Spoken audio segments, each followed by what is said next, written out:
مثنوی معروم اس کے کچھ اشعار ہیں اور ان کی تشریح دریافت فرمائی ہے۔ اس کا آسان سا ترجمہ یہ ہے کہ ہر کرا جامہ ز عشق چاک شد، ہر وہ شخص جس نے محبت کر کے اور اپنا سینہ گریبان اپنے کپڑے چاک کر لیے، او ظاہر سو عیب کلی پاک شد، تو اس کے روح نے ہر عیب سے اور لالچ سے اپنے آپ کو پاک کر لیا۔ شاد باش اے عشق خوش سودائے ماں، زندہ رہ خوش رہ اے عشق اے محبت، خوش سودائے ماں جس نے مجھے پاگل اور دیوانہ کیا ہے، اے طبیب جملہ علت ہائے ماں، اور جس نے میری ساری بیماریوں کا علاج کر دیا، اے دوائے نخوت و ناموس ماں، اے میرے کبر اور مجھے بڑا سمجھنے کے مرض کے مریض کوئی تو نے دوا کی ہے، اے تو افلاطون و جالینوس ماں، میرا افلاطون اور میرا جالینوس تو ہی ہے۔ معروم رحمۃ اللہ علیہ مثنوی کو جہاں سے شروع فرماتے ہیں، اس کا پہلا حصہ انہوں نے اس کو شروع ہی اس چیز سے کیا ہے کہ وہ کہتے ہیں کہ بشنو سنو بانسری کیا کہتی ہے، بشنو از نئے جو حکایت می کند، بانسری کا سنو، بانسری اپنا قصہ بیان کرتی ہے۔ یہ جتنے بڑے لوگ ہوتے ہیں وہ سمبالک چیزیں لے لیتے ہیں، ان کے کلام میں کوئی نہ کوئی چیز ایسی ہوتی ہے جس سے انہیں بہت محبت ہوتی ہے اور وہ اس کے ذریعے پھر بات کرتے ہیں۔ جیسے علامہ اقبال کے لیے شاہین پرندہ ایک سمبالک، ایک علامتی چیز ہے، اور جو کچھ کہنا چاہتے ہیں پرندے کو پیش کرتے ہیں۔ اسی طرح معروم کے ہاں یہ بانسری کا بہت تصور ہے، تو وہ کہتے ہیں بشنو از نئے، سنو بانسری کیا کہہ رہی ہے، اور وہ اصل میں اپنی جدائی کا قصہ بیان کر رہی ہے، روتی ہے، اور روتی ہے کہ ظالموں نے مجھے بانس کے درخت سے کاٹ کر الگ کر لیا ہے، اور وہ اس تکلیف اور شدت سے روتی ہے کہ اس کے رونے کی وجہ سے باقی لوگ بھی مرد و زن روتے ہیں۔ اس میں مولانا نے پھر قصہ بیان کیا ہے۔ مولانا کی عادت یہ ہے مثنوی سمجھنے کے لیے، یہ بنیادی ایک نقطے کی بات ہے کہ مولانا کی عادت یہ ہے کہ ایک قصہ شروع کرتے ہیں، یہ بھی ابن تیمیہ رحمۃ اللہ علیہ کی بھی عادت یہ ہے، درمیان میں کہیں اور نکل جائیں گے، یا یہ گاہکوں والی عادت ہے۔ آپ کبھی یہاں جائیں نا، یورپ میں تو نہیں، یہاں جائیں تو ایک گاہک کھڑا ہوتا ہے، دکاندار اسے کہتا ہے اچھا جی یہ کپڑا دیکھیں یہ اتنے کیا ہے، اتنے میں ایک اور آ گیا تو اسے ادھورا چھوڑ کے پھر اس کے ساتھ چمٹ جاتا ہے، پھر تیسرے کے ساتھ، اب تینوں کھڑے ہیں اور تینوں سے باتیں ہو رہی ہیں تاکہ کوئی گاہک جائے بھی نہ اور کام بھی چلتا رہے۔ بالکل اسی طرح معروم مثنوی میں ایک چیز بیان کرتے ہیں، کرتے کرتے وہ کہیں اور نکل جائیں گے، پھر واپس آئیں گے کئی صفحات کے بعد کہ اچھا میں وہ تم سے بات کر رہا تھا، اچھا وہ بات ہو رہی تھی۔ اگر یہ ذہن میں نہ رہے تو آدمی جب مثنوی پڑھتا ہے معروم کی تو چند صفحوں کے بعد گھبرا جاتا ہے کہ بات کیا تھی اور مولانا کہاں گئے اور وہ بات کا کیا ہوا۔ تو انہوں نے عشق اور محبت اللہ کی بیان کی ہے، اور جب اس عشق کے انجام تک پہنچے ہیں کہ پھر اس لڑکی کا کیا ہوا اور اس لڑکی کو کیا چیزیں سہنی پڑیں اور اس لڑکے کو، تو پھر یہاں پہ آ گئے ہیں۔ وہ بتاتے ہیں کہ عشق اور محبت یہ ہے جس سے دنیا بھی چلتی ہے اور خدا کا دین بھی چلتا ہے۔ یہاں پہنچ کے انہوں نے ایک دم سے اپنے آپ کو موڑا ہے عشق حقیقی کی طرف، اور کہتے ہیں کہ ہر کرا جامہ ز عشق پاک شد، ہر آدمی جو محبت کرتا ہے وہ اور اس نے اپنے گریبان کو چاک کر دیا ہے۔ یہ محبت ایسی چیز ہے کہ یہ اپنے ساتھ رسوائی اور ذلت لکھا کے لائی ہے۔ یہ ذہانت ایسی چیز ہے جو لکھوا کے لائی ہے شاید خدا سے کہ میں کبھی بھی مستقل محنت نہیں کروں گی، سوال ہی پیدا نہیں ہوتا۔ بہت سے بچے آپ کالج، اسکول، یونیورسٹی میں دیکھیں گے 2-3 مہینے پڑھا اور ٹاپ کر گئے، ابھی 9-10 مہینے کیا کرتے رہے؟ سال میں کھیلے رہے، گپے مارتے رہے۔ تو محنت اور ذہانت جمع نہیں ہوتی، تو ہو جائے تو پھر آگ نہ لگ، پھر راضی پیدا ہوتا ہے، پھر گولی سینہ پیدا ہوتا ہے۔ اسی طرح حسن اور وفا جمع نہیں ہوتے۔ جو خوبصورت ہوتے ہیں ان میں وفا بہت کم ملتی ہے، اس لیے کہ مطلب انہیں پتہ ہوتا ہے 1000 میرے چاہنے والے، تو کیا چیز ہے۔ اسی طرح یہ جو عشق ہے نا، یہ محبت ذلت کو اپنے ساتھ لکھوا کے لائی ہے۔ سب سے پہلا آغاز ذلت کا جو محبت میں ہوتا ہے نا، تو وہ پہلا مطالبہ یہ ہے کہ مجھے آپ بہت اچھے لگتے ہیں، آپ بھی مجھ سے محبت کریں۔ ابھی اس پہ کیوں جبر کر رہے ہو؟ وہ نہیں کرنا چاہتا، آپ کو محبت ہے، بہت اچھی بات ہے، اللہ مبارک کرے، لیکن اس سے جبراً اب محبت کرانی ہے تو مانگنا پڑتا ہے نا، کہ میں سویا نہیں، میرے ساتھ یہ ہو گیا، اتنا پیسہ، آپ محبت نہیں، محبت مانگ کیوں رہے ہو؟ یہ جو مانگنے کی چیز ہے نا، اس میں بڑا پھر جی کو مارنا پڑتا ہے۔ دیکھے ہیں بہت ہم نے ہنگامے محبت کے، آغاز بھی رسوائی، انجام بھی رسوائی۔ یہاں سے مولانا مڑے ہیں، مولانا روم رحمۃ اللہ علیہ، عشق حقیقی کی طرف اللہ سے بھی مانگنا پڑتا ہے۔ حضور صلی اللہ علیہ وسلم کی دعا نہیں، اللہم انی اللہ مرزقنی حبہ کا، اللہ مجھے اپنی محبت دے دیں، وہ حبہ من یحبک، اور اللہ جو تجھ سے محبت کرتے ہیں ان کی محبت بھی میرے دل میں ڈال دے۔ یہ اولیاء اللہ، صحابہ اللہ کے اچھے بندے رضی اللہ عنہم، ان کی محبت مطلوب ہے۔ اس لیے جو یہ کہتے ہیں نا، میں کسی پیری مریدی کو نہیں مانتا، یہ وہ، انہیں اس دعا پہ بھی غور کرنا چاہیے کہ تم اللہ سے، اللہ کے محبوب بندوں کی محبت کو خود طلب کر رہے ہو۔ اللہم انی اسألک حبک وحب من یحبک والعمل الذی یبلغنی الی حبک، اور اللہ میرے اعمال ایسے کر دے جس کا نتیجہ تیری محبت نکلے۔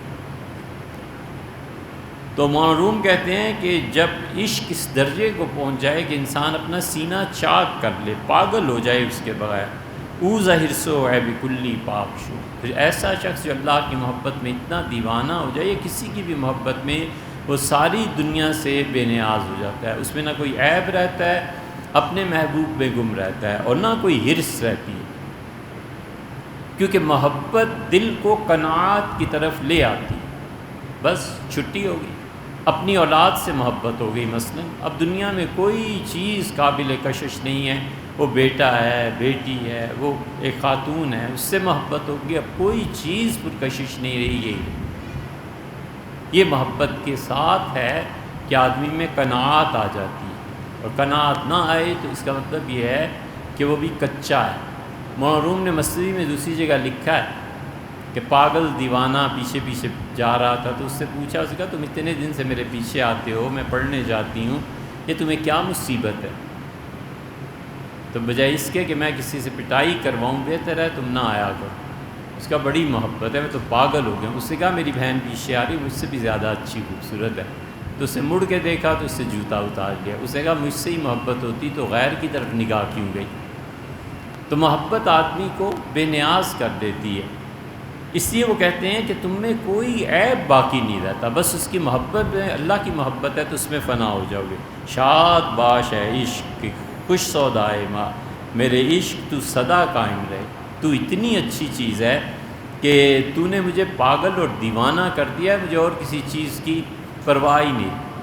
ایک تجھ سے کیا محبت ہو گئی، ساری دنیا ہی سے وحشت ہو گئی۔ جب محبت ہوتی ہے تو آدمی وحشی دیوانہ ہو جاتا ہے نا، پاگل پن آ جاتا ہے نا۔ اے طبیب جملہ علت ہائے ماں، جتنی بھی بیماریاں روح میں پائی جاتی ہیں، مثلا حسد ہے، مثلا کبر ہے، اپنے آپ کو بڑا سمجھنا ہے، مثلا ظلم ہے، سب چیزیں مٹ جاتی ہیں، بس صرف تو ہی رہ جاتا ہے اور تیرے علاوہ کوئی نہیں رہتا۔ اے طبیب جملہ علت ہائے ماں، میرے روح کی ساری بیماریاں تجھ سے محبت کے بعد کھپ گئیں، ختم ہو گئیں، اب کوئی نگاہ میں اتنا بڑا نہ رہا۔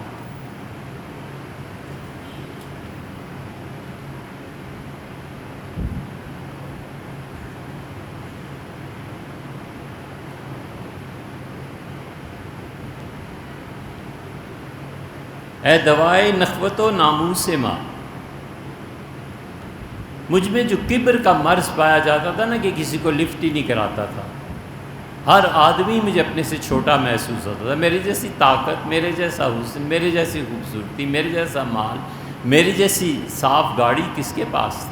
کچھ بھی نہیں، میں ہی میں ہوں۔ کہتے ہیں جب محبت نے جھکایا نا، تو میری ساری عزت نفس جو میرے اندر تھی اور اپنے آپ کو بڑا سمجھتا تھا اور کسی کے سامنے نہیں جھکنا، اس سے پہلے مرحلے میں ہی جھکا دیا جب میں نے کہا مجھ سے محبت کریں، تو مانگنے آ گیا نا۔ تو یہ جو مانگنا تھا یہ ذلت تھی، نفس کو محسوس ہوئی، اس لیے ایک مدت انتظار کرتا رہا کہ شاید خود کسی دن کہہ دیں کہ مجھے محبت ہے۔ تو جب نہیں کہا تو مانگا تو جا کر چوٹ پڑی اس کبر پہ اور مصنوعی خواہشات پہ جو اپنے آپ کو بڑا اے تو افلاطون جالینو سما، اے وہ جو افلاطون ہے اپنے زمانے کا، اے عشق تجھ میں ہر چیز پوشیدہ ہے۔ نہیں عشق میں ہمیں اس کا غم کہ قرار و شکیب ذرا نہ رہا، غم عشق تو اپنا رفیق رہا، کوئی اور بلا سے رہا نہ رہا۔ اے میرے جالینوس جو تھے، کہتے ہیں کہ بقرات کے بھی استاد تھے، ارسطو شاگرد تھا بقرات کا، اور بقرات شاگرد تھا جالینوس کا، بہت بڑے فلسفی تھے، دنیا اب تک ان کے فلسفے کے اثر سے نہیں نکلی، اور ان کا شرک ابھی تک ثابت نہیں ہوا،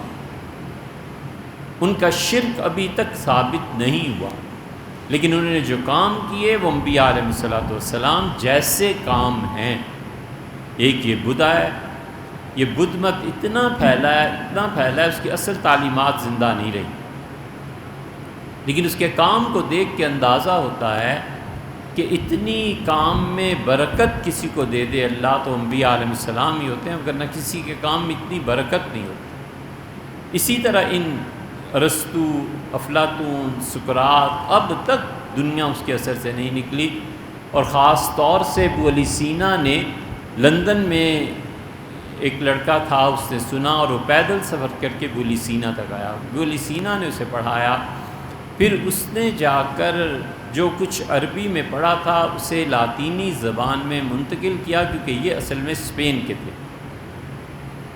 تو اس لڑکے نے وہ کتاب کیا مرتب کر دی، کلیسا کو مصیبت پڑ گئی، پادریوں نے اجلاس بلایا، ان کتابوں کو جلوایا، اور کئی صدیوں تک ان کتابوں کے پڑھنے پہ پابندی رہی، حتیٰ کہ وہ پابندی ٹوٹی ہے اسپین میں، کیونکہ اسپین میں اس وقت جو مسلمان حکمران تھے وہ فلسفے کے قدردان تھے، اور بعد میں جو فلسفے کے قدردانوں کے بجائے ناقدرے آئے ہیں، تو انہوں نے امام غزالی کی کتابوں کو چوراہوں میں رکھ کے جلانے کا حکم دیا، اور انہوں نے کہا کہ کہیں بھی غزالی کی کتابیں مل گئی نا تو پھر تمہاری خیر ہے۔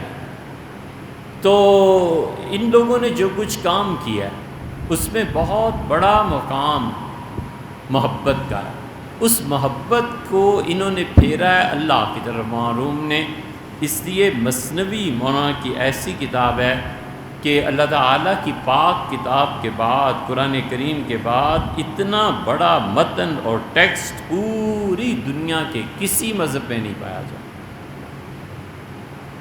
مثنوی کے بعد آپ کتاب اور سنت اور حدیث وہ چیز ایک الگ ہے، لیکن جہاں تک روحانی امراض اور ان چیزوں کا تعلق ہے، مثنوی سے بڑی چیز اب تک دنیا میں نہیں پائی گئی۔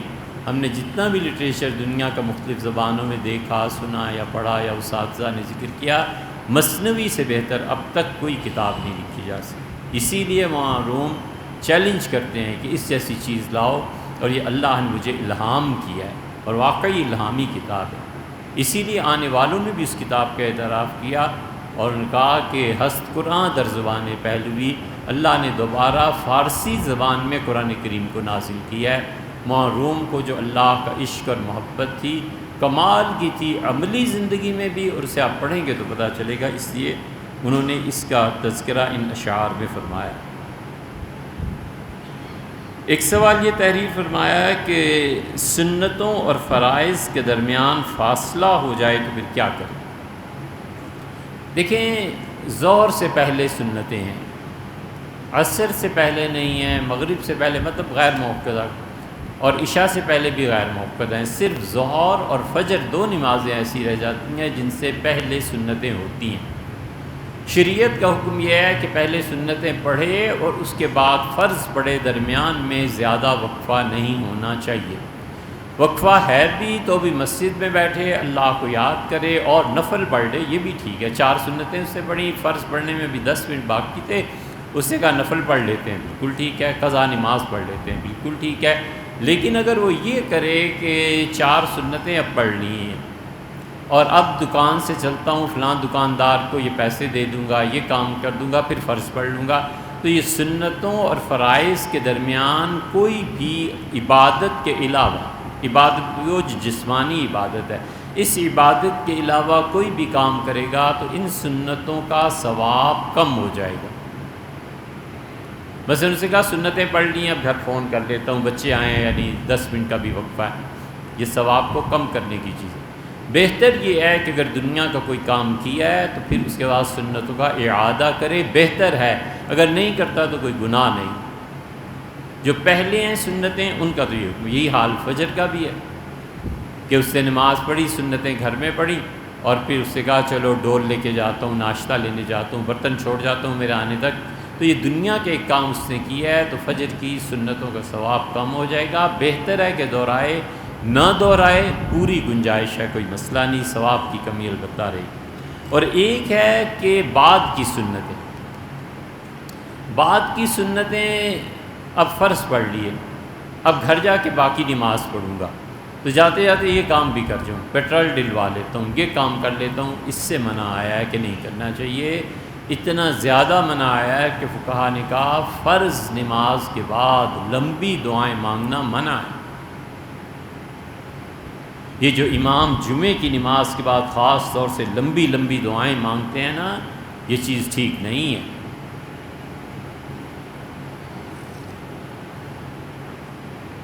حضرت رسالت پناہ صلی اللہ علیہ وسلم فرض نماز پڑھاتے تھے، بس اتنی دیر کے لیے کوئی بھی ورد پڑھ لیتے تھے، اللہم انت السلام و منک السلام تبارک یا ذا الجلال والاکرام، بس پڑھا، سنتیں شروع کر، اللہم لا معطی لما منعت، اللہم لا مانع لما اعطیت ولا معطی لما ولا ينفع ذا الجد منک الجد، اتنا پڑھا، کھڑے ہو گئے، سنتیں شروع کر، بہت مختصر دعا کوئی بھی، اور اس کے بعد سنتیں شروع کر دینی چاہیے۔ جو لوگ لمبی دعائیں بھی مانگتے ہیں امام، جو سنتیں ہیں بعد کی، ان کا ثواب کم رہ جاتا ہے۔ حضور اقدس صلی اللہ علیہ وسلم فرض نماز کے بعد فجر عصر کو چھوڑ دیں کہ سنتیں نہیں ہیں، باقی مغرب، عشاء اور ظہر، چونکہ ان تینوں نمازوں کے بعد سنت، اور جمعہ کبھی بھی لمبی دعائیں نہیں مانگنی چاہیے، بس کھڑا ہو پڑھے۔ حنفی فقہا اسی لیے کہتے ہیں کہ جو بھی 3 مرتبہ تسبیحات 33 جو بھی کرنا ہے یہ سب نفل نماز کے بعد کرے، حتیٰ کہ عشاء کی نماز میں وطر پڑھ کے حضور صلی اللہ علیہ وسلم اللہ تعالیٰ سے ایک جملہ عرض کرتے تھے، سبحان الملک القدوس، پھر سبحان الملک القدوس، پھر تیسری مرتبہ رسول اللہ صلی اللہ علیہ وسلم جب پڑھتے تھے تو وہ پڑھتے تھے اونچی آواز سے تینوں مرتبہ، مگر تیسری مرتبہ زیادہ آواز بلند کر کے پڑھتے تھے، سبحان الملک القدوس، یہ دال اور واو جو ہے اس کو لمبا کھینچتے تھے۔ حنفیہ نے اس کے متعلق بھی لکھا ہے، وہ کہتے ہیں کہ 2 نفل پڑھے 3 وتر کے بعد اور پھر بیٹھے، پھر یہ کرتا ہے، کیونکہ فرض واجب یہ ایسی نمازیں ہیں جن کے انتظار میں فرشتے کھڑے رہتے ہیں کہ یہ بندہ اس کو پورا کرے اور چلیں اللہ کی طرف، اور پورے ہوتے ہیں یہ فرض سنتوں کی تکمیل کے بعد۔ ظہر کے 4 فرض ہیں، 2 سنتیں اس کا حصہ ہیں، مغرب کے 3 فرض ہیں، 2 سنتیں اس کا حصہ ہیں، عشاء کے 4 فرض ہیں، 2 سنتیں اس کا حصہ ہیں۔ یہ جب 6 رکعتیں پڑھ کے یا 5 رکعتیں پڑھ کے جیسے مغرب میں نماز پوری کر لیتا ہے، اللہ کے فرشتے اس کو لے جاتے ہیں اللہ کے حضور۔ تو اس سے فرشتوں کو انتظار نہیں کرانا چاہیے، لمبی دعائیں نفل پڑھو یا پھر سنت موقعہ پڑھ کے پھر دعا مانگو۔ ایک مسئلہ یہ فرمایا ہے کہ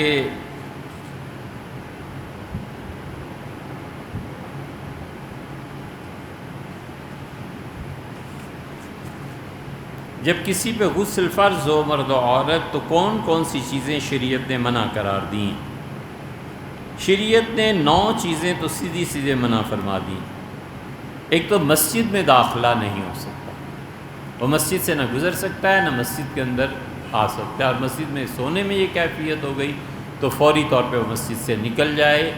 رسول اللہ صلی اللہ علیہ وسلم نے اپنے متعلق فرمایا تھا کہ اللہ نے مجھے مستثنیٰ کیا ہے، اور سیدنا علی رضی اللہ عنہ کو کہا تھا کہ اللہ نے تمہیں بھی اس چیز سے مستثنیٰ کیا ہے، اسپیشل جو چھوٹ اور رعایت ہے امیر المومنین رضی اللہ عنہ سے فرمایا تھا کہ اس کی تمہیں اجازت۔ اور امیر المومنین رضی اللہ عنہ بہت زیادہ طاقت بھی تھی ان میں، عبداللہ ابن عمر میں۔ یہ لوگ اپنے حالات بیان کرتے ہیں جو خود صحابہ کرام رضی اللہ عنہ کے سامنے ہیں، حیرت ہوتی ہے اللہ نے کیسی صحت عنایت فرمائی تھی۔ سیدنا علی رضی اللہ عنہ کی 63 برس کی عمر میں شہادت ہوئی ہے اور 32 لڑکے اور لڑکیاں تھیں۔ عبداللہ ابن عمر رضی اللہ عنہ روزہ رکھتے تھے اور چلے جاتے تھے فوراً روزے کی افطار کے وقت۔ کسی نے ان سے پوچھا تو وہ چپ رہے، پھر پوچھا زیادہ اصرار کیا تو انہوں نے کہا میں بیوی کے بغیر رہ ہی نہیں سکتا، کبھی کبھی تو مجھے اتنی جلدی ہوتی ہے کہ میرا روزہ ہی اس سے افطار ہو۔ عبداللہ ابن مسعود رضی اللہ عنہ کہتے تھے اگر مجھے پتہ ہو یقینی طور پہ کہ صبح میں نے مر جانا ہے تو اس سے جو پہلی رات ہے وہ بھی میں بیوی کے بغیر پسند نہیں کرتا۔ حضور اقدس صلی اللہ علیہ وسلم کا اپنا حال مبارک یہ تھا، آخری حج سے آئے ہیں اور ذی الحج میں آئے ہیں، تو ذی الحج کے بعد محرم، صفر اور ربیع الاول میں رسول اللہ صلی اللہ علیہ وسلم کا انتقال ہو گیا۔ حج سے جب واپس آئے ہیں رسول اللہ صلی اللہ علیہ وسلم تو 11 بیویاں تھیں۔ صحیح احادیث میں بخاری شریف وغیرہ میں آتا ہے غسل عند ہذہ، عشاء کے بعد تشریف لے گئے ایک بیوی کے گھر، پھر اس سے پھر غسل فرمایا، پھر دوسری، پھر تیسری، پھر چوتھی، 11 اپنی بیویاں ایک ہی رات میں ان کے پاس گئے اور غسل فرمایا رسول اللہ صلی اللہ علیہ وسلم نے۔ یہ سب کتابوں میں ہے۔ اتنا زیادہ طبیعت مبارکہ میں اس کا رجحان تھا۔ سیدنا عمر رضی اللہ عنہ نماز پڑھا رہے تھے اور عصر کی نماز میں لوگوں سے کہا کہ اپنی جگہ پہ بیٹھے رہو، اٹھنا نہیں ہے کسی نے۔ تشریف لے گئے، پلٹے، فرمایا جاؤ نماز ہو گئی۔ تو لوگوں نے کہا امیر المومنین کیا ہوا تھا؟ تو انہوں نے فرمایا نماز میں میری کیفیت جب میں بیٹھا ہوں تو کچھ ایسی ہو گئی تھی، مجھے خیال ہوا کہ میرے جسم سے کچھ نکلا ہے، کچھ سیکریشنز، تو میرا وضو تو نہیں ٹوٹ گیا، تو میں اب گیا ہوں، میں نے دیکھا کچھ ایسی بات نہیں ہے، تم لوگ جاؤ تمہاری نماز۔ بہت ملے گا آپ کو اس سے کہ اللہ تعالیٰ نے صحت، اسی وجہ سے تو موٹاپے سے بہت دور رہتے تھے، کیونکہ سیدنا عمر رضی اللہ عنہ رکاب میں پاؤں رکھ کے گھوڑے پہ چڑھنا اسے بھی برا جانتے تھے، کہتے تھے بھاگ کے آؤ اور جست لگاؤ اور گھوڑے پہ بیٹھو، جمپ لگاؤ اور گھوڑے پہ بیٹھو، یہ کیا رکاب میں پاؤں رکھو۔ تو جن لوگوں کا سٹینڈرڈ یہ تھا نا، وہ اتنے بڑے فیصلے کر سکتے تھے کہ کس سے ٹکر لینی ہے اور کہاں لڑنا ہے اور کہاں رات بھر کھڑے رہنا ہے، طاقت تھی نا۔ ہمارا تو ایک رات کھڑا رہنا پڑ جائے تو اگلے دن ظہر تک اٹھتے نہیں۔ تو جو چیزیں رسول اللہ صلی اللہ علیہ وسلم نے مستثنیٰ قرار دی ہیں، بہت چیزوں میں بہت لوگوں کو استثناء دیا ہے۔ مثلا ابوبکر رضی اللہ عنہ کا اللہ کے رسول میں بوڑھا ہو گیا ہوں اور میرا پیٹ بڑھ آیا ہے اور میں تہمت باندھتا ہوں تو سنبھال نہیں پاتا اور میری تہمت جو ہے یہ ٹخنوں سے نیچے چلی جاتی ہے، حضور صلی اللہ علیہ وسلم نے یہ وہ کر تمہیں کچھ نہیں۔ ایک صحابی رضی اللہ عنہ ان کی بیوی نے شکایت نیند کی تھی، تو میں نے کئی مرتبہ ایک قصہ سنایا، حضور صلی اللہ علیہ وسلم جس وقت اٹھا کرے نماز پڑھ۔ اب شوافے کہتے ہیں یہ صرف اس کی خصوصیت ہے، احناف کہتے ہیں کہ وگرنہ نماز فجر اپنے وقت پہ، شافعی کہتے ہیں پوری امت کے لیے رعایت ہے کہ جب بھی جس کی آنکھ کھلے فجر کی نماز پڑھ لے، فجر کا وقت جب داخل ہو چکا ہو۔ دوسری چیز جو منع ہے، طواف منع ہے، اس حالت میں طواف نہیں کیا جا سکتا، پاک ہونا شرط۔ تیسری چیز قرآن کریم کا چھونا منع ہے، قرآن پہ غلاف چڑھا ہوا ہو تو بھی چھونا منع ہے، کیونکہ اس کے ہاتھ کے درمیان اور قرآن کریم کے درمیان اگرچہ جلد حائل ہے، غلاف ہے، لیکن وہ سب ملا کر قرآن کے ساتھ جڑے ہوئے ہیں، اس لیے اسے بھی نہیں چھوا جا سکتا۔ چوتھی چیز تلاوت منع ہے، زبانی تلاوت بھی نہیں کی جا سکتی۔ مثلاً کوئی آدمی رات کو سونے سے پہلے تعوذات پڑھتا ہے،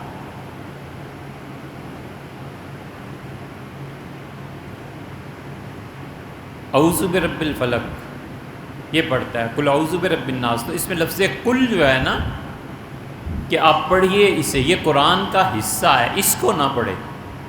وہ روزانہ رات کو دونوں قل یا 4 قل پڑھ کے سوتا ہے، یہ اس کی عادت ہے، اور کسی دن سونے لگا تو غسل کرنا واجب تھا، ضروری تھا، تو اب وہ یہ آیات پڑھے یا نہ پڑھے، فقہا کہتے ہیں قل کو ہٹا دے، اس سے کہ قل خالص قرآن کا لفظ ہے، یہ پڑھے اعوذ برب الناس ملک الناس، اعوذ برب الفلق، هو اللہ احد، یا ایھا الکافرون، اس طرح پڑھ سکتا ہے، وہ بھی دعا کی نیت سے، کیونکہ اس کے وظیفے میں یہ چیز شامل ہے، قل کا لفظ نہیں بولنا چاہیے۔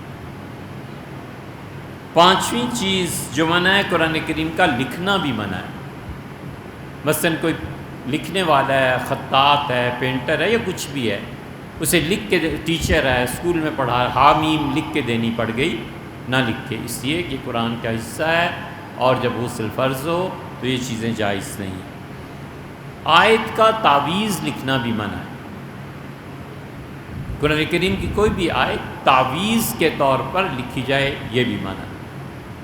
اسی طرح اس تعویذ کو چھونا بھی منع ہے، جس تعویذ میں قرآن کیا، اسے پکا پتہ ہے کہ اس میں قل اعوذ برب الناس ہے، اس تعویذ کو چھو بھی نہیں سکتا، اس لیے کہ وہ قرآن ہی کا چھونا۔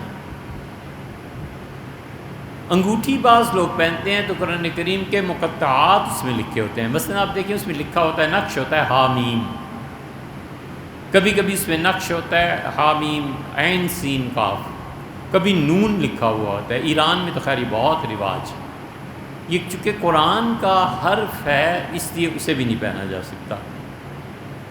اور اسی طرح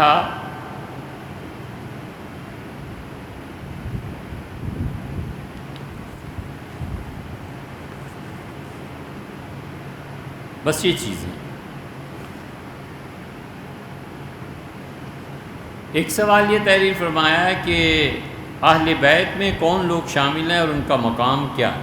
اہل بیت کرام رضی اللہ عنہم میں حضور صلی اللہ علیہ وسلم کی بیویاں شامل ہیں۔ آپ اس کو دیکھنا چاہیں تو 21ویں پارے کا آخر اور 22ویں پارے کے آغاز کا 1-2 رکوع پڑھ لیجئے بس۔ اللہ تعالیٰ نے شروع فرمایا یا نساء النبی، اے نبی صلی اللہ علیہ وسلم کی بیویوں، یہ نہیں کرنا، یہ نہیں کرنا، یہ نہیں کرنا۔ اگر کوئی گھر پہ مانگنے آ جائے تو فلا تخضعن بالقول، زبان میں نرمی سے بات نہیں کرنی، فیطمع الذی فی قلبہ مرض، وگرنہ جس کے دل میں کوئی غلط خیالات ہیں وہ تم سے کوئی غلط امید لگا کے بیٹھ جائے گا۔ صاف بات کرو، کیوں آئے ہو، کیا کام ہے، یہ لیجیے۔ نبی علیہ الصلوۃ والسلام، بیویوں تم ان کی بیوی ہو، تم کام نیکی کرو گی تو اللہ تمہیں دگنا اجر دے گا، اور اگر تم نے کوئی غلط کام کیا تو اللہ دوہرا عذاب دے گا، وَكَانَ ذَلِكَ عَلَى اللَّهِ يَسِيرًا، میں اللہ ہوں، میرے لیے بڑا آسان ہے تمہیں 2 گنا عذاب دینا عام لوگوں کے مقابلے میں۔ اس میں نہ رہنا کہ تم نبی کی بیوی ہو تو تمہیں چھوٹ مل جائے گی علیہ الصلوۃ والتسلیم، اگر تم غلط کرو گی تو خدا دوہری سزا دے گا۔ یہ سارا قصہ آپ پڑھے، درمیان میں آ جاتا ہے یا نساء النبی، یا اہل البیت، اے نبی کی بیویوں، اے گھر والیوں اہل بیت۔ پیچھے بھی بیویوں کا ذکر ہے، آگے بھی بیویوں کا ذکر ہے، درمیان میں ایک آیت میں اللہ انہیں ہی کہتا ہے یا اہل البیت، اے گھر والیوں۔ اے گھر والو، اللہ تعالیٰ تم پہ انعام کر رہا ہے، یطہرکم تطہیرا، اللہ چاہتا ہے تم ہر طرح پاک رہو، تم ایک آئیڈیل شخصیت سے تعلق رکھنے والا گروہ علیہ الصلوۃ والتسلیم۔ اس لیے حضور صلی اللہ علیہ وسلم کی بیویاں شامل ہیں۔ اسی پہ ہمارا اور اہل تشیع کا اختلاف ہے، وہ حضور صلی اللہ علیہ وسلم کی بیویوں کو اہل بیت میں سے نہیں سمجھتے۔ ہمارا استدلال اور بھی، اور قرآن کی یہ آیات بھی ہیں، ہم رسول اللہ صلی اللہ علیہ وسلم کے ازواج مطہرات اور ان کے لوگوں کو ان کے اہل بیت میں شامل سمجھتے ہیں، مانتے ہیں، یہ ہمارے عقیدے کا حصہ۔ پھر رسول اللہ صلی اللہ علیہ وسلم کی بیٹیاں، پھر نبی کریم صلی اللہ علیہ وسلم کے نواسے ہیں، ان کے اہل بیت کرام ہونے سے کون انکار کر؟ سیدنا علی رضی اللہ عنہ حضور صلی اللہ علیہ وسلم کے اہل بیت کرام رضی اللہ عنہ میں شامل ہیں، اور وہ جس جیسا نسب پوری دنیا میں کسی کا نہیں ہے، حتیٰ کہ رسول اللہ صلی اللہ علیہ وسلم کا نسب ایسا نہیں ہے جیسے اس خاتون جنت کا ہے، فاطمہ بنت محمد، اور وہاں محمد بن عبداللہ، سیدہ فاطمہ رضی اللہ عنہ جیسا نسب کائنات میں کسی کا نہیں ہے، وہ محمد صلی اللہ علیہ وسلم کی صاحبزادی ہیں۔ فرمایا بضعۃ منی، میری جان کا ٹکڑا ہے میری بیٹی، وہ اہل بیت کرام میں شامل ہیں، ان کی اولاد ہیں، حضرت زینب رضی اللہ عنہ ہیں، ان کی اولاد ہیں، یہ سب رسول اللہ صلی اللہ علیہ وسلم کے اہل بیت ہیں۔ اور حضرت مجدد الفسانی رحمۃ اللہ علیہ نے لکھا ہے کہ والد کہتے تھے اہل بیت کرام رضی اللہ عنہ کی محبت کو ایمان کی موت میں بڑا دخل ہے، اس سے ہمیشہ رسول اللہ صلی اللہ علیہ وسلم کے اولاد سے محبت کرتے رہنا چاہیے۔ یہ جو سادات ہیں نا، یہ جو گناہ کرتے ہیں، انہیں شرم آنی چاہیے، کہیں دگنا عذاب ملا تو پھر پتہ چل جائے گا۔ ان کو اللہ نے اتنے شرف سے نوازا ہے۔ بہرحال رسول اللہ صلی اللہ علیہ وسلم کے اولاد ہیں، چاہے کیسے بھی ہوں، سید بھی ہیں، اور کرتوت بھی بعض اوقات ان کے دیکھو شرم آتی ہے۔ حضور اقدس صلی اللہ علیہ وسلم نے ایک اصول کی بات فرمائی، آپ نے فرمایا تم میں سے جس شخص نے عبد المطلب کی اولاد سے کوئی اچھائی کی، میں وعدہ کرتا ہوں قیامت میں اللہ سے تمہیں اس نیکی کا نفع لے کے دوں۔ حضرت عبد المطلب کی جتنی بھی اولاد ہے نا، یہ سارے قابل احترام، قابل عزت سادات، ان میں خاص اسی لیے تو مسلمان ہمیشہ سادات کو تحفے تحائف یہ چیزیں دیتے رہے، اور اسی لیے حنفیہ نے کہا کہ انہیں زکوٰۃ نہیں دینی، کہ اللہ نے جس سے ان کا خون پاک رکھا ہے، انہیں پاک ہی رہنے دو، زکوٰۃ کا مال یہ نہیں کھائیں۔ اسی لیے رسول اللہ صلی اللہ علیہ وسلم کے ساتھ صاحبزادے حسن رضی اللہ عنہ جا رہے تھے، حدیث میں آیا حضور صلی اللہ علیہ وسلم کو حسن نام بہت اچھا لگتا تھا، سیدنا علی رضی اللہ عنہ کو حرب نام بہت اچھا لگتا۔ حرب کا مطلب ہے لڑائی، طاقت، اظہار اس کا، اور حضور صلی اللہ علیہ وسلم کو محبت، حسن، عشق، ان موضوعات سے خاص مناسبت تھی نبوت مبارکہ کو۔ تو علی رضی اللہ عنہ تشریف لائے، خوشخبری سنائی، فرمایا کیا نام رکھا؟ ان کا حرب۔ فرمایا نہیں، وہ تو میرا بیٹا حسن ہے۔ دوسری مرتبہ اللہ کے رسول نام رکھا ہے حرب، آپ نے فرمایا نہیں، وہ تو حسین ہے۔ پھر تیسری مرتبہ رسول اللہ صلی اللہ علیہ وسلم یا تو تجویز فرمایا تھا یا سیدنا علی رضی اللہ عنہ، وہ ایک مختلف فی امر ہے، مگر دو بیٹوں کا نام سیدنا علی رضی اللہ عنہ کہتے تھے میرا بڑی خواہش تھی کہ میں اپنے بیٹے کا نام رکھوں حرب، جنگ، کیونکہ خود سیدنا علی رضی اللہ عنہ ظاہر ہے بہادری اور عزت، تو یہ سب لوگ حضور صلی اللہ علیہ وسلم کے، آپ نے تحریر فرمایا دو لوگ حضور صلی اللہ علیہ وسلم کے داماد تھے، اور دو خلفاء جو تھے وہ داماد تھے اور دو سسرال میں سے تھے۔ دو چیزیں آپ نے کہی ہیں، ایک تو دیکھیں رسول اللہ صلی اللہ علیہ وسلم کے سسرال ہوں یا ان کے داماد ہوں، یہ سب اہل بیت کرام، فاروقی، صدیقی، عثمانی، بڑا گہرا تعلق ہے ان کا حضور صلی اللہ علیہ وسلم کے ساتھ جسمانی طور پہ۔ سیدنا عمر رضی اللہ عنہ نے بلایا حضرت علی رضی اللہ عنہ، اور ان کا علی میں عمر کے اس حصے سے گزر گیا جب بیوی کی تمنا، نئی شادی کرنی کی تمنا ہوتی ہے، لیکن میں چاہتا ضرور ہوں کہ قیامت میں میری مغفرت ہو جائے، اللہ مجھے معاف کرے۔ سیدنا عمر رضی اللہ عنہ کی زندگی میں یہ بہت ملے گی، ہر وہ کام کرتے تھے جس پہ حضور صلی اللہ علیہ وسلم اللہ بخش دے گا، بہت سے کام کہتے تھے اس لیے کر رہا ہوں کہ اللہ بخش دے، تو فرمایا کہ علی، حضور صلی اللہ علیہ وسلم نے فرمایا تھا کہ قیامت میں کسی کا نسب کام نہیں دے گا، سب رشتے ٹوٹ جائیں گے سوائے میرے رشتوں کے۔ تو اب اپنی چھوٹی بیٹی ام کلثوم کا اگر مجھ سے نکاح کر دیں تو میں رسول اللہ صلی اللہ علیہ وسلم کا داماد بن جاؤں گا، کیونکہ وہ فاطمہ رضی اللہ عنہ کی صاحبزادی تھی نا۔ تو میں اللہ سے امید کرتا ہوں اللہ مجھے بخش دے۔ سیدنا علی رضی اللہ عنہ نے کہا میں پوچھ لوں، اور پھر سیدنا علی رضی اللہ عنہ نے اپنی صاحبزادی کا نکاح حضرت عمر رضی اللہ عنہ سے کیا۔ سیدنا حسن رضی اللہ عنہ اس رشتے پہ زیادہ خوش نہیں تھے، اور محبت بھی بہت تھی حضرت علی رضی اللہ عنہ کو۔ تو حضرت علی رضی اللہ عنہ نے کہا کہ حسن اٹھو، ہمشیر کا نکاح پڑھاؤ۔ انہوں نے کہا جنہوں نے ہاں کیا ہے وہ نکاح پڑھائیں، میں کیوں پڑھاؤں۔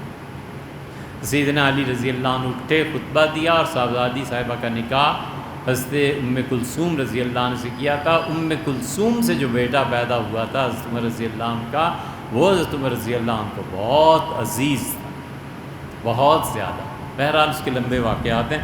تو یہ داماد بھی رسول اللہ صلی اللہ علیہ وسلم کے اور ان کے سسرال، یہ سب اہل بیت کرام میں سے۔ دوسرا آپ نے کہا ہے کہ کیا خلافت کے لیے یہ ضروری تھا کہ حضور صلی اللہ علیہ وسلم کے رشتہ دار ہوتے، لہٰذا قطعاً کوئی بات نہیں۔ اسلام کا مزاج ہی نہیں ہے کہ باپ کے بعد بیٹا سنبھالے۔ خلافت راشدہ جیسی چیز سبحان اللہ اس بنیاد پہ ملتی کہ حضور صلی اللہ علیہ وسلم کے قریبی رشتہ دار ہیں۔ نبی کریم صلی اللہ علیہ وسلم نے فرمایا میں بغیر کسی مشورے کے اگر خلافت دیتا تو عبداللہ ابن مسعود کو دے جاتا۔ صحابہ رضی اللہ عنہ میں ایک دو نہیں، کئی صحابہ رضی اللہ عنہ کہتے ہیں اگر رسول اللہ صلی اللہ علیہ وسلم خلافت کے لیے نامزد کرتے تو ہمارا خیال ہے اسامہ کو کرتے۔ اسامہ سے رسول اللہ صلی اللہ علیہ وسلم کی اتنی محبت تھی کہ رسول اللہ صلی اللہ علیہ وسلم سے خلافت دے دیتے۔ حضرت زید رضی اللہ عنہ کے متعلق آتا ہے کہ زید سے اتنی محبت تھی حضور صلی اللہ علیہ وسلم کو کہ اگر اللہ نے شورا پہ امیر المومنین کے انتخاب کو نہ رکھا ہوتا تو رسول اللہ صلی اللہ علیہ وسلم زید کو خلافت دے دیتے۔ رشتہ داری کا کیا سوال ہے یار۔ اسی لیے جب یزید کی خلافت کا مسئلہ اٹھا ہے تو عبد الرحمن بن ابو بکر رضی اللہ عنہ نے کہا، اعتراض کیا، ان کا معاویہ یہ کیا کر رہے ہو، یزید کو آپ حکومت دیں گے؟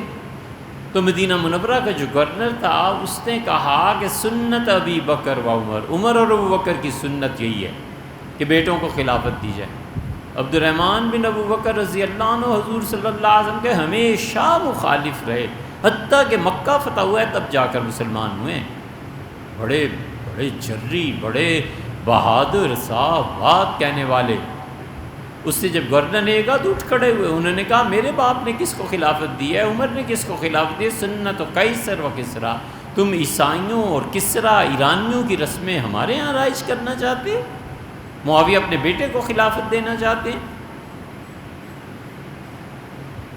اسے اتنا شدید غصہ آیا کہ گورنر بھاگا، ممبر سے اتر کے بھاگا تھا کہ عبد الرحمن کو وہ بھاگے۔ ام المومنین عائشہ رضی اللہ عنہ نے جھٹ سے دروازہ کھولا اور فرمایا بھائی ادھر آؤ۔ عبد الرحمن اندر گئے تو انہوں نے کہا میں عائشہ کہہ رہی ہوں تم سے، گورنر میں تمہیں بتاؤں رسول اللہ صلی اللہ علیہ وسلم نے کن پہ لعنت کی تھی؟ ان پہ بھی لعنت کی تھی جو ابھی اپنے باپ کے جسم کا حصہ تھا۔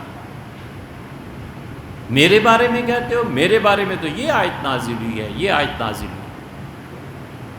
اس لیے یہ جو چیز ہے نا کہ خلافت میں رشتہ داری ہوتی، تو رشتہ داری سب سے زیادہ قریب کی تو سیدنا معاویہ رضی اللہ عنہ کی تھی۔ اسی لیے انہوں نے کہا تھا کہ جسے خلافت کا زیادہ شوق ہے، اگر وہ سمجھتا ہے کہ رشتوں کی بنیاد پر خلافت اسے دی جائے، فَلْيَطْلَعْ رَأْسَهُ، اسے چاہیے اپنا سر تو اٹھائے، نَحْنُ أَحَقُّ مِنْهُ، خلافت پہ میرا زیادہ حق بنتا ہے، وَمِنْ أَبِي، اس کے باپ عمر سے بھی زیادہ میرا حق بنتا ہے خلافت پہ۔ اگر رشتہ داریوں پہ خلافتیں بانٹنی ہیں تو آؤ پھر میرے ساتھ مقابلہ کرو۔ یہ عبداللہ ابن عمر رضی اللہ عنہ کی تنقید پر حضرت معاویہ رضی اللہ عنہ نے کہا تھا فَلْيَطْلِعْ قَرْنَهُ، چاہیے کہ وہ سر اٹھائے پھر ہمارے سامنے، نَحْنُ أَحَقُّ بِالْمُلْكِ مِنْهُ وَمِنْ أَبِيهِ، میں وہ تو کیا اس کے باپ سے زیادہ خلافت کا حقدار ہے۔ یہ سارے جملے آئے ہیں اس سے رشتہ داری کو کوئی ہم نے اتنی تفصیل سے اس لیے کیا ہے کہ یہ غلط فہمی دور ہو جانی چاہیے۔ یہ اہل تشیع کا ہے کہ باپ کے بعد بیٹا اور بیٹے کے بعد بیٹا اور خلیفۃ المسلمین وہ سید بھی ہو اور یہ بھی اور یہ بھی۔ ہمارے نزدیک قرآن ہے اصل، اللہ نے کہا امرهم شورى بینہم، ان کی حکومتیں، ان کے مناصب اور ان کے عہدے ان کی شورا طے کرے۔ حضور اقدس صلی اللہ علیہ وسلم اپنی بیٹیوں کی شادی کرتے ہوئے کیا کیا اہم چیزیں سمجھاتے تھے اور کیا انتخاب کیا جائے؟ کوئی ایسی چیز نہیں ہے۔ ہمارے معاشرے میں اب تک جیسے مائیں سمجھتی ہیں، باپ سمجھتے ہیں کہ رشتہ ٹھیک ہے، غلط ہے، لڑکے میں یہ عیب پایا جاتا ہے، لڑکی میں پایا جاتا ہے، نہیں پایا جاتا، وہی سادہ سی چیزیں، کوئی ایسی چیز نہیں جو خاص طور پہ حضور صلی اللہ علیہ وسلم اپنی بیٹیوں کو کہی ہو۔ مالی حیثیت کو آج کل ضروری سمجھتے ہیں، سمجھنا بھی چاہیے بھائی، ہمیشہ اپنے درجے کا خیال رکھنا چاہیے۔ یہ تھوڑا ہی ہے کہ اللہ تعالیٰ نے لڑکے کو 4 گاڑیاں دی ہوئی ہیں اور جا کر کسی سبزی فروش لڑکی سے شادی کر لے، خود بھی برباد ہوگا، اولاد کو بھی کرے گا اور گھر کو بھی کرے گا۔ اور یہ تھوڑا ہی ہے کہ لڑکا ڈرائیور ہے اور جا کے کسی ایسی لڑکی کو کا رشتہ بھیجے، شادی کرے جس سے کبھی بازار جا کے برگر بھی نہیں خریدے۔ یہ اسٹیٹس کا فرق پڑ جاتا ہے نا، کبھی ایسے نہیں کرنا چاہیے۔ اسلام اسی لیے اس پہ زور دیتا ہے کہ اسٹیٹس اپنے جیسا ہونا چاہیے، اسی حساب سے۔ لڑکی غریب مثلاً گھرانے کی ہے تو اسے پتہ ہوگا کیسے خرچ کرتے ہیں، امیر گھرانے کی ہے تو پیسہ بہت سا ہوگا، جو مرضی کرے۔ تو شادی جب ایسی جگہ ہوگی جو برعکس ہو جائے گا تو گھر میں دشوار ہو جائے گا، زندگی دشوار ہو جائے گی، اولاد کی تربیت دشوار ہو جائے گی۔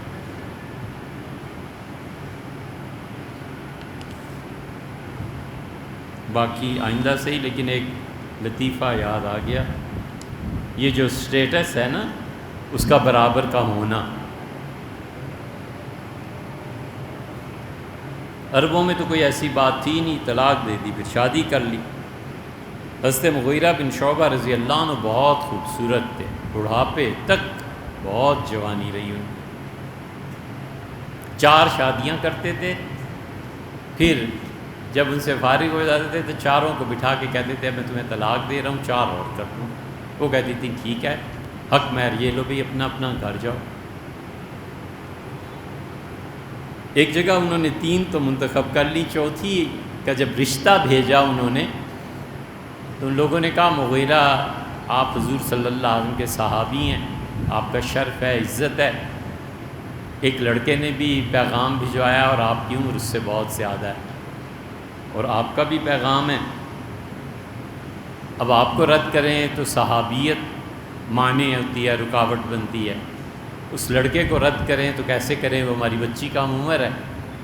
تو انہوں نے کہا اس میں کیا ڈرنے اور پریشان ہونے کی بات ہے، آسان سی بات ہے، بیٹی کو بٹھاؤ اس طرف پردے کے، میں اور لڑکا آئیں گے، آپس میں گفتگو کریں گے، لڑکی نے جس کو پسند کر لیا کر لینا۔